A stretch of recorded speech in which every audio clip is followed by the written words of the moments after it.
Hello, everybody. This is JD from the JD and CeeLo podcast. I'm currently at work at the moment and just listening to news in the NFL. Congratulations to the Eagles and congratulations to the Chiefs, yada, yada, yada. But we all know the major story that's going to go down with my Jets. And I'm making this video real quick because I'm getting like really bad vibes around the league, and even people that I know personally that are. I'm feeling there's an anti-biased Jets feeling out there, and I'm going to give you an example. First of all, I'm going to give you 3 names that I got on my hit list immediately. And the minute we can get back to the studio and put this together, I'm going to give you these 3 examples on how these fools are all of a sudden starting saying, no, the Jets don't need that. They don't need Aaron Rodgers. Why go there? They don't need to be there. They need, let them go to Miami, blah, blah, blah, or any other team. Because they can't stand the Jets. I'll give you 2 examples. So the first quick one is Colin Cowherd. And I like Colin. I'm usually not very edgy with him. I'm pretty cool with him. He has some decent takes where I kind of listen. He's got good life analogies, the way he puts sports and life together. I kind of like how he does that a little bit. But on January 24th, which I will bring the clip, now I can't do it now, where he's like, Aaron Rodgers to the Jets, it's a great fit. Blah, blah, blah. The coach, defense, young talent on offense, yada, yada, yada, right? All right, well, thanks, bro. Appreciate it. January 27th, 3 days later, all of a sudden, no, that's not the right fit for Aaron Rodgers. The Jets are the Jets. Here's that word again. The Jets are the Jets. There is that stigma that I'm talking to you about. Why would he go to the Jets? Like, why? And he puts all the reasons why it's a bad fit. So you mean tell me in 3 days, you completely changed your take on the New York Jets, on Aaron Rodgers possibly being traded to the New York Jets? In 3 days. It's because you don't want to see the Jets do well.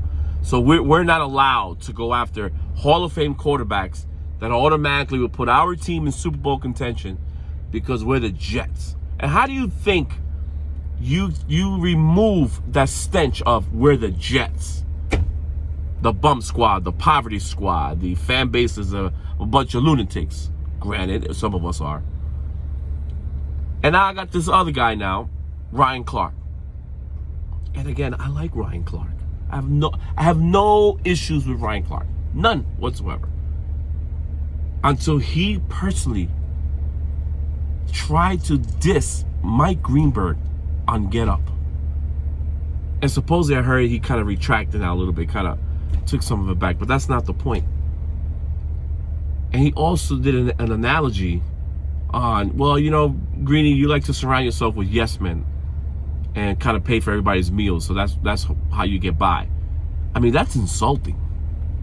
Like, really, you're gonna mention Mike Greenberg's pockets when it comes to his fandom, to his team, that he desperately wants Aaron Rodgers to be there? You come out of nowhere and say, hey, because of your fandom, you got a bunch of yes men. Well, I'm here to tell you that's not, Aaron Rodgers is not a good fit for the Jets, and Nathaniel Hackett is a bum offensive coordinator, which is not true. So I'm going to give you a little. This is what he said to Mike Greenberg, and not in his face. It was a like a Skype kind of call where he calls into the studio to have a video for him. I want you to listen to this. Listen to this garbage. Nathaniel Hackett is actually terrible at coaching. He's terrible at managing an offense. He's terrible at decision making. But now let's bring him to the Jets, because is it about any quarterbacks that he's connected to? And then Robert Saleh, well, everybody in this league's connected. At least lie better. You know why why you went out and got him. You didn't go get him because he just performed this phenomenal deed in Denver. He actually showed you that he can't command a locker room. He can't hold it in he can't hold it all together himself. And now we're going to ask that guy to be the offensive coordinator in New York, which is the worst place to be anything and not be good at it, just because he might get Aaron Rodgers, understanding what it's going to take to get Aaron Rodgers to be the quarterback of your team, and watching Aaron Rodgers play last year without Devontae Adams and thinking that that's going to be the guy that's going to come be the savior of this team that hasn't been to the Super Bowl and I don't know how dang long. We're doing too much, Greeny. You're hoping too much. So as your friend, see, sometimes you got to have people around you that are not yes men, Greeny. And I know you very successful, super rich types have people around you that are going to say yes to you because you play for every meal. Well, I can pay for my own dang meal, Greeny. So I'm going to tell you, y'all don't want Aaron Rodgers. Y'all don't need Aaron Rodgers. And if you ain't got Nathaniel Hackett so you could get Aaron Rodgers, that's a stupid hire. This is not the way to go. Go get the best quarterback you can possibly get for your team, and you want him to have the best offensive coordinator. So if you're doing all of this for a quarterback that in his great career, who is absolutely phenomenal, has won one Super Bowl, been to one Super Bowl, then you're doing it the wrong way. So I'm going to let you down now before the season gets here. And you're going to let him down? You're going to let him down now? Okay. What a great friend. You should have seen Mike Greenberg's face when he said that.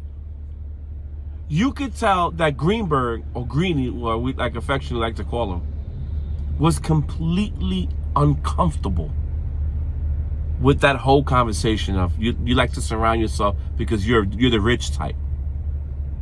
Like, wow, Ryan, what the fuck was that? What the fuck was that? That is what we're doing. This is your colleague an ESPN who gives you all the airtime you need for you to do your job on his show that's highly rated. And you tell him that he's one of the rich types? I mean, that is just... Two examples there. Shame on you, Ryan Clark. Shame on you. I'm here trying to work. And I'm so pissed off. I got to make this video to put it out there. I'm in my job, finishing up on my lunch break. Got me a little something for racetrack. Some food. And this is on and on and on. Another guy that I got on my hit list is Chris Canty. That's another one. But I don't have enough time right now to explain. But these two fools, Colin Cowherd, and Ryan Clark, I got you in my death stares right now. And this is the energy you're gonna get around the league. The Jets, how dare the Jets go get Aaron Rodgers? How dare the Jets? Wow. And that's the sentiment around. I got guys at my job. Fellow drivers are looking at me like, oh shit, Jesus is there's a good chance he's gonna get Aaron Rodgers and he's gonna be running around here crazy. And you know I will. Family, friends, childhood friends that are like this, shaking. You know who you are, huh? Shaking. That goddamn it, if the Jets get Aaron Rodgers, this is going to be one hell of a year. And Jesus, it's going to be unbearable. Unbearable. And you can see it's permeating through the league. ESPN personalities, NFL Network personalities. There is so many Jet fans, from Rich Eisen to Mike Greenberg, celebrities and actors and actresses. I can give you a litany. Adam Schefter, Ian Rappaport, Jet fans. All Jet fans. And how dare the Jets make a move like this? Wow. Well, guys, I'll pump this video out. Leave your comments below. Tell me what you think. There is definitely an anti-New York, anti-Jet stigma out there. I know that for a fact. And on the next video, when we get back to the studio, that's going to be definitely, I'm going to bring the examples so you can see. And it's shameful. It's shameful. You're talking about the biggest market in the country. You're talking about Broadway. You're talking about bright lights. And the rest of the country and some people just like, nah, that we can't have Aaron Rodgers over there. How dare the Jets even think about getting Aaron Rodgers? And Aaron, I hope you're listening to all of that. Because let me tell you something. If you ever win a Super Bowl for the New York Jets, it will clearly be their greatest accomplishment in your life. That's how much weight winning a Super Bowl in New York. That's how much weight it has. It will dwarf your Green Bay one. Dwarf. We will literally probably name a town after you. Build you a statue right next to the Empire State Building. And you will be legendary. Legendary. Good evening, good night, and good morning.